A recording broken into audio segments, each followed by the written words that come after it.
So we're going to talk real quick about the actuators and where they plug in.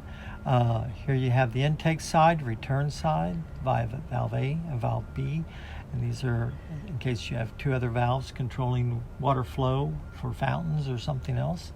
So they are fairly simply that you just take the end of the connector from the wire from the actuator and you plug it into the intake side on the intake actuator, and then the return side simply plugs in and snaps into the return side.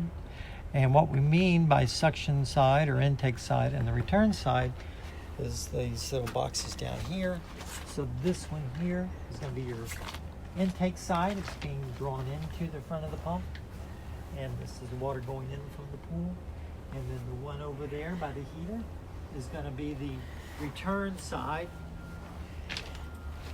So the water returning to the pool is going to go through this actuator, and they're mounted like this, where that the box is over top of the pipe that's returning, if at all possible. If you can't, for some reason, you can't mount it like this, and ideally it wants to be mounted in a way that protects this wire, so this wire is not stuck out here where somebody's going to hit it with a mower or some other piece of equipment or anything like that.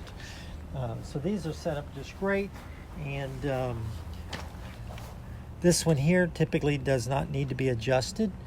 The return side will, and that's another video altogether.